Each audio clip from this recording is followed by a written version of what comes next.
Wagwan people, Moneybag Matt is live. You know that I'm bringing the vibes. Got my Rooibos tea. Okay, that's still hot. First of all, I'm really proud and excited about how yesterday's episode did, so thank you so much for that. You guys really interacted a lot. There were a ton of comments. For today's topics, I took the most liked comment from yesterday's video and a slide in from IG. Keep commenting topics that you want me to hit up. Thank you so much for interacting, man. It really does mean a lot. Okay, so today the two topics I'm covering are what do I think about waiting before marriage for sex, and what if my girl wanted to wait until marriage. And we're talking about my fashion, where I get my kicks, my clothes, what I think about drip, etc, etc, etc. So let's get into it. Okay, so first of all, what do I think about waiting until marriage for that? I can talk about personally first. The only reason I waited until so late to lose my virginity, which was at age 18, was because of my religious upbringing. So it was sort of like do I compromise my values or not? And my values were influenced by my parents, and my parents were influenced by religion, obviously. I grew up as a Protestant Christian, by the way. So I was always taught that it's good to wait until marriage to have sex. I actually turned down one of my exes. Yeah. Who was ready to have sex, who I really loved. Okay, sure, it was puppy love because I was young, but she was ready to lose her virginity with me, and I turned her down because I wasn't ready. In retrospect, I do regret that decision. I feel like we really had a lot of love for each other, and that just would have been another way to show it. By the way, my mentality around sex with someone that you care about is just, it's an extension of affection that you have for them. So like the same way you would show love to someone by taking them out to eat as a surprise, or giving them a gift, or spending quality time with them, I put the same amount of importance on like physical affection, like kissing them, loving them, making love to them. You get what I'm saying? Sex in a hookup context is a completely different thing, but that's not what we're talking about today. In retrospect, the decision that I made to like wait on the sex for that girl, I do regret, because I do actually think that she was the right girl for that decision. Like she was perfect in every way at the time for me, and I do regret that, because now I've sort of fallen away from my religious... Damn, that Egyptian goose was moving. I have fallen away... What's going on today, bro? I have fallen away from like my religious beliefs in that context. So since those principles aren't really in my life anymore, I sort of think back to like, why did I even do that if this is the outcome? But again, hindsight's 2020. Okay, that being said, that I do regret that, I just want to give a disclaimer to anyone who is still a virgin. Do not rush the decision to have sex, okay? I didn't. Even if I had have lost my virginity to the girl that I turned down, that still wouldn't have been rushing it. Like I was 18 at that point anyways. Do not rush it. No matter what your friends are saying, no matter what your friends have done, I know that having sex seems so important to you right now when you're younger. It really is not, okay? Make sure that it's with the right person. There are so many people that I've met, so many of my friends that have regrets about the bodies that they have. They wish they could take away like 1, 2, 3, 4, 5 like because they rushed the decision or they made impulse decisions. Take your time with it. There is no rush. Although that being said, on top of that being said, I wouldn't suggest waiting until very late in life to have sex for the first time, especially if you plan on getting married later in life around your 30s, because I won't lie to you. If you want to be like 22 or 24 and a virgin, it does not bode well for you in the single life. I'm trying to be fair with this, but I'm also trying to be real with you. You know, like as a guy, especially if you're walking up to a girl and you're 24 and you've never had sex and you want to hook up with the girl, your chances are extremely low. A lot of girls at age 24 have had multiple experiences. And the same way it goes the opposite way. Like, I mean, me personally, I'm 24 now. I do not know a lot of guys my age who would be interested in messing with a girl who hasn't had sex before. But anyways, moving on. Okay, so to the crux of the matter. Do you wait until marriage to have sex? And if you had a girl, would you have a problem waiting until marriage to have sex with her? And this is how I would present this argument to you, okay? Treat marriage as a car, okay? Before you buy the car, you drive it off the lot. What happens, right? You check that all the tires are good. You check that the engine is running smoothly. You check that it has a steering wheel. You check that there's enough boot space for your needs and objectives. Using this metaphor, how important is sex to the running of that vehicle, i.e. your marriage? Because if displays of physical affection are very important to you, sex is like the two back wheels of the car. It doesn't run if the sex is bad. Now, say you wait until marriage to have sex for the first time and it's bad. That's a real risk that you're taking. What's the only way out of bad sex now? Cheating or divorce? Does that not seem like an irresponsible approach to a lifelong commitment? I mean, marriage, in my opinion, is supposed to be everything, and I put everything with an asterisk because I'll talk about that in another video, but it's supposed to be everything you want in another person. So how can you make that decision if you haven't quality tested all the categories that you can quality test to the best of your ability? Again, it's with an asterisk because I don't really believe that anyone is perfect for you. I think that it takes maturity to live with the bad side of a person and take the good as it. I don't know. We'll get into that in another video as well. Like I said, I have a lot to talk about. But on the other hand, if you guys are compatible and physical displays of affection are not important to you, then sex is like the cup holder in the car. Can you have your car without a cup holder? Maybe you can. Maybe if the bad sex is one tire and it's a bit flat, you can pump some air. You can learn to be better with each other, more physically compatible.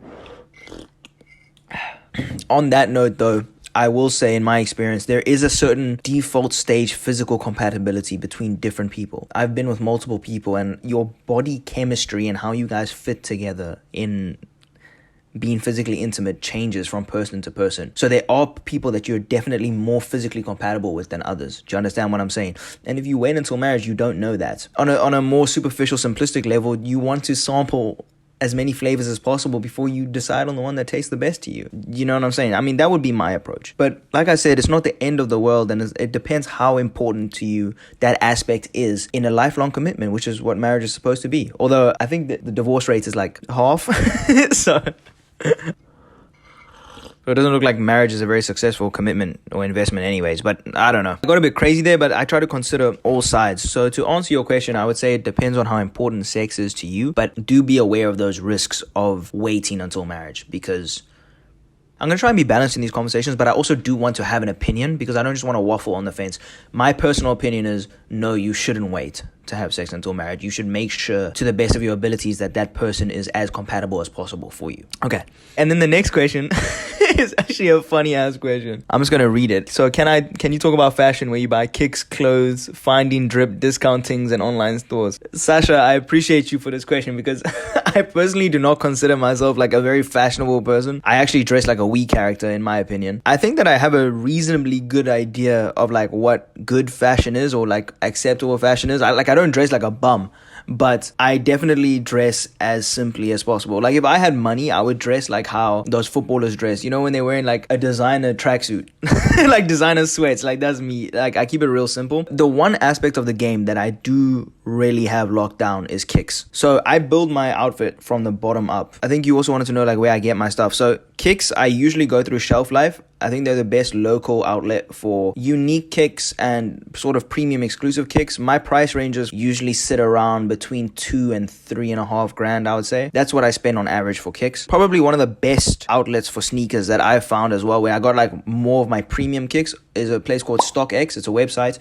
They ship globally, but you know with South Africa's postal system, it'll take forever to get to your door, like maybe a couple months, few months, but they are verified. The shoes are authentic. The prices are not crazy. And when you build into the fact that you can get like literally from StockX any kick you want that's been released, because it's a resale website, but they're usually new and unused, because it's like, you know, these sneakerheads that go and stand in line, whatever. On top of that, a little inside secret, one of my boys from UCT, his name's Tony, I'm gonna plug his Insta. He's a sneakerhead here in SA. If y'all look at a drop and you guys don't think you're gonna be able to get your hands on a pair or something, talk to him. There you're gonna be looking at a bit of a price premium, because, you know, he has to do a little bit of work for you on the side, and he has to source it from someone who's already copped the shoes. But in terms of exclusivity, that's a good guy to hit up, and he really knows his stuff. Pants is jeans if I'm going out, and sweats if I'm not. It's really simple. Like, I'm wearing sweats right now. And then the top is literally like nice tees, simple colors with little graphics if I feel like it, nothing too crazy. Over the top, I wear denim jackets or a really dope ass jacket with like Japanese writing on it that I actually got from, this is another like little tip, those shady Instagram stores, you know, like the ones that pop up like ads. Some of them have the freshest drip, and I know it looks like a scam, but it's really not. Actually, the one time I ordered something, it took long to come, so I canceled the order, and it still showed up like a few months later. So I think I got my money back and I got the clothing item. So I'll try and find the website. If I find it, it'll be on the screen right now. Their clothes are like really dope. And if I'm feeling like I really want to pop out, you know, all of y'all have seen me wear it by now, like that black or the white Nigerian looking top with like the gold pattern that actually I got in Malaysia. But everyone just associates it with a Nigerian shirt. It does look kind of similar. But yeah, those are like my drippy items, I guess. Another great piece to my outfit if I'm going out, homies take special note of this, is a good ass fade. You look so much better if your edges are tightened up. Like for real, it makes such a big difference. Especially like my jawline looks sharper. You make sure you hop out the shower as close as possible to going out. So you make sure your skin is popping, you got the cream on, you looking nice. I used to wear my dad's watch, which was a gold watch as a little accessory going out. I'm so lazy now, I don't even wear it. It's like somewhere there in my cupboard. I can actually see it from here, yeah. I just never wear a watch either. I would say my best clothing item is actually my confidence. For those of y'all who are wondering, like, cause I was thinking about this question when Sasha asked it. I was thinking like, why do people dress nicely? Why would I dress nicely? And I would dress nicely to impress people if I'm going out, because I don't personally care about fashion like that. I like to look cool, I like to be comfy, but I don't really care about like dripping. So I would say if your reason is to impress like the homies, if y'all going out, y'all trying to impress gal, the best clothing item you can wear is confidence. I was scooping girls in first year with red sweatpants. Red.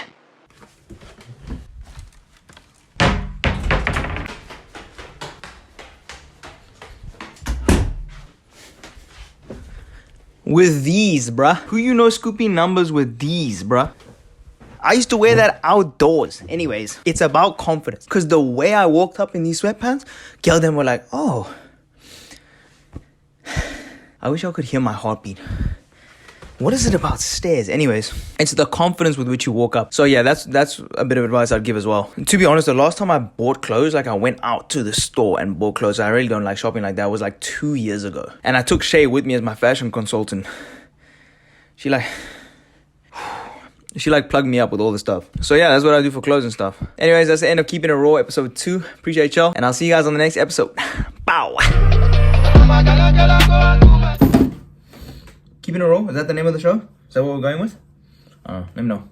Bye.